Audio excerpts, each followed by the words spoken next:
Bismillahirrahmanirrahim. Assalamualaikum warahmatullahi wabarakatuh. Perkenalkan, saya Intan Nopialisti dari jurusan Fisika, Fakultas Sains dan Teknologi Universitas Islam Negeri Sunan Gunung Jati Bandung.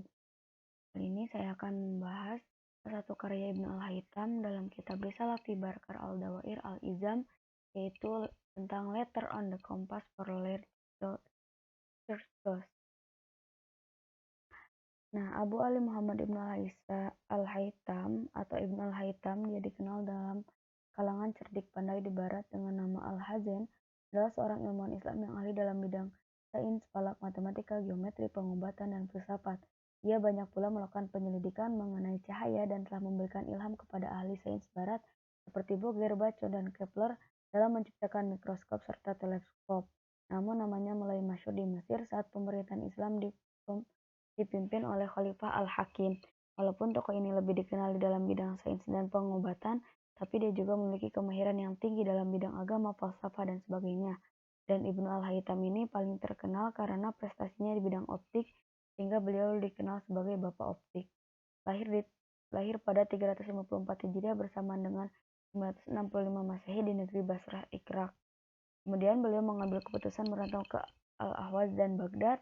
Kemudian kecerdasan intelektual Ibnu Al-Haytham terbukti ketika beliau masih menjadi seorang pelajar dengan kecenderungan beliau terhadap berbagai bidang ilmu.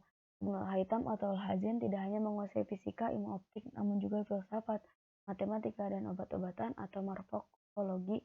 Tidak kurang 200 karya ilmiah mengenai berbagai bidang itu dihasilkan Ibnu Haytham sepanjang hidupnya. Nah, meskipun dia memberi kontribusi besar dalam bidang matematika dan astronomi, dalam bidang fisikalah ia mencapai prestasi yang mencolok. Dia adalah seorang pengamat eksak, seorang peneliti juga ahli teori, dan Ibnu Al-Haytham ini meninggal dunia di Kahira pada tahun 1039 Masehi ketika usianya 74 tahun. Adapun kontribusi ilmiah, Ibnu Haytham juga membawa pengaruh ke dunia barat. Sigrid Hang menjelaskan Al-Hasan adalah salah seorang ilmuwan Arab yang mengajar di dunia barat serta paling banyak berperan dan berpengaruh. Ibnu Haytham membuktikan bahwa ia bergairah mencari dan mendalami ilmu pengetahuan pada usia mudanya, sehingga dia berhasil menulis banyak buku dan makalah. Salah satu buku hasil karyanya pada bidang optik adalah Risalah fi al-Ain wa al-Absar. Nah, di bidang sains, penyelidikannya mengenai cahaya, kemudian menemukan prinsip tentang volume udara dan berhasil menghasilkan kedudukan cahaya seperti bias cahaya dan pembalikan cahaya. Kemudian melakukan percobaan terhadap kaca yang dibakar atau ditemukan lensa pembesar. Penemu prinsip isi padu udara sebelum seorang ilmuwan yang bernama Trisela yang mengetahui perkara itu 500 tahun kemudian, dan menemukan kewujudan tarikan gravitasi sebelum Isaac Newton mengetahuinya, dan memberikan ilham kepada ilmuwan barat untuk menghasilkan wayang gambar. Nah, selain sains, Ibnu Haytham juga banyak menulis mengenai falsafah, logika, metafisika, dan persoalan yang berkaitan dengan keagamaan. Ia turut menulis ulasan dan ringkasan terhadap karya-karya sarjana terdahulu. Penulisan falsafahnya banyak tertumpu kepada aspek kebenaran dalam masalah yang menjadi pertikaian. Padanya, pada pertikaian pertingkahan mengenai sesuatu perkara berpuncak daripada pendekatan yang dilakukan dalam mengenalinya. Dia juga berpendapat bahwa kebenaran hanyalah satu. Oleh sebab itu, semua dakwaan kebenaran wajar diragui dalam menilai semua pandangan yang sedia ada. Nah, bagi Ibnu Haytham, falsafah tidak boleh dipisahkan daripada metafisik, matematik, sains, dan ketuhanan. Ketiga-tiga bidang dan cabang ilmu ini harus dikuasai, dan untuk menguasainya seorang itu perlu menggunakan waktu mudanya dengan sepenuhnya. Analisis kitab, seperti yang kita ketahui bahwa Ibnu Haytham ini adalah seorang cendekiawan muslim yang paling terkemuka, yang memiliki banyak karya yang sangat luar biasa dalam pencapaiannya, bahkan sangat berpengaruh terhadap perkembangan Islam. Kitab tersebut diterjemahkan ke dalam bahasa Jerman. Nah, kompas adalah gambar alat yang dapat digunakan untuk menggambar lingkaran atau busur. Bagian dari lingkaran yang dapat digunakan untuk mengukur jarak, khususnya pada peta.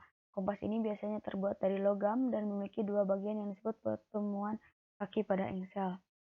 Nah, gambar 1 dapat dianalisis bahwa V adalah titik pusat yang garis di EB, memotong EB dan memindahkannya ke GZ. Kemudian GZ berakhir dalam garis lurus yang diperpanjang pada titik tersebut dengan bukti jika GZ tidak terpotong maka dapat menggambar Z dan memperpanjangnya dalam garis lurus ke K, maka K adalah diameter di mana titik A terletak. Kemudian jika memiliki dua lingkaran paralel AB seperti pada gambar 2 dan garis lurus di dalamnya, dari pusat ke keling, kemudian memperpanjang dalam garis lurus ke keluar lingkaran dan memotong garis BK, di mana sepotong EB terletak di antara dua lingkaran dan bagian ujungnya adalah K yang berada di luar lingkaran. Dan jika dipindahkan garis EB, maka kedua titik tersebut bergerak di kedua pinggiran lingkaran. Jadi setiap titik K pada garis ini, EK menggambarkan sebuah lingkaran. Pada gambar 3 adalah lanjutan dari gambar sebelumnya. Terdapat dua lingkaran paralel AB di mana V adalah titik pusat yang menggambarkan garis lurus di dalamnya. Dari pusat keliling kemudian diperpanjang ke garis luar dan memotong garis BK, di mana sepotong EB terletak dua lingkaran yang bagian ujungnya adalah K.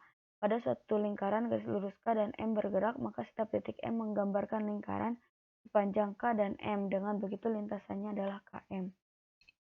Kemudian pada gambar 4 terdapat dua plat yang disatukan dalam dan dihalangi oleh bentuk seperti kerucut. Kemudian disambungkan pada cincin, di mana cincin tersebut memiliki pena. Kemudian cincin ini terbuat dari besi yang persis melingkar bidang yang membatasi bidang lingkaran tunggal yang diameternya kecil.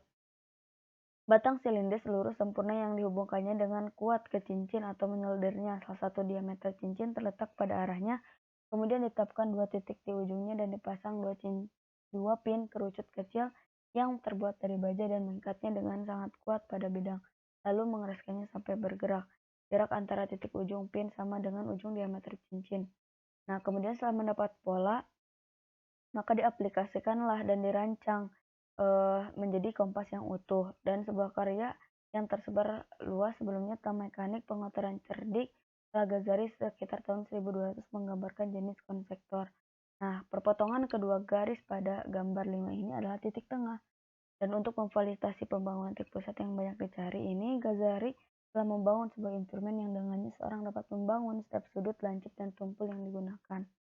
Nah, pada gambar 6 terdapat penggaris G, H pusatnya adalah J. Konstruksi awalnya hanya mengacu pada bidang, kemudian menggambar garis lurus melalui titik tengah yang membagi sel lingkaran menjadi dua bagian yang sama dan yang memanjang ke sisi penggaris dibagi menjadi dua bagian yang sama. Sama halnya dengan gambar 6, namun berbeda plat saja. Terdapat setengah lingkaran yang sangat kecil dibuat dekat salah satu ujung alidade. Kemudian dibor lubang halus di tengah J, di mana lubang alidade ini ditempatkan. Pasang paku atau peniti melalui kedua lubang yang dipegang dengan kuat di kedua sisi. Nah, di gambar 6 ini adalah gabungan dari gambar 6 dan 7, di mana plat 7 dibelah dengan ukuran yang sama dengan mengikuti ukuran yang arahnya mengikuti HG. Jadi yang membedakan apabila gambar nomor 7 itu menggambarkan garis saja seperti garis yang terdapat pada gambar di setengah lingkaran di sebelah kiri. Apabila nomor 6 garis tersebut dimasukkan ke garis yang ada M-nya, dari gambar tersebut terdapat titik M-nya kemudian dipotong hingga terbagi dua, yaitu diputarkan seperti pada gambar di nomor 6. Nah, tiga titik yang digunakan yang menjadi A dan B dan alidade hampir di tengah antara titik-titik sampai rongga tiga titik, yaitu menuju bagian dalam segitiga yang dibentuk oleh tiga titik.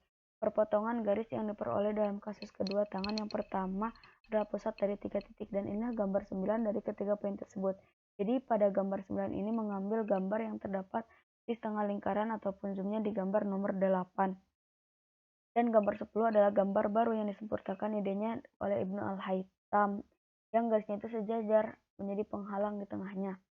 Nah, untuk pada gambar 11 ini garis lurus GD-nya itu disebut sumbu mihwar atau dari kompas bergerak mengelilingi G. Melalui gerakan ini dapat memberikan nilai yang berbeda pada sudut AGD dan BGD yang disebut sudut pusat kompas. Pada gambar 12 lebih diperjelas di mana busurnya tersebut bisa digeser maupun dimajukan atau dinamis karena terdapat pemasangan engsel pada plat atas dan bawah, dan hasilnya tersebut menjadi gambar seperti nomor 12 yang posisinya dikebawahkan dengan busur yang berada di gambar 11 yang didorong ke dalam.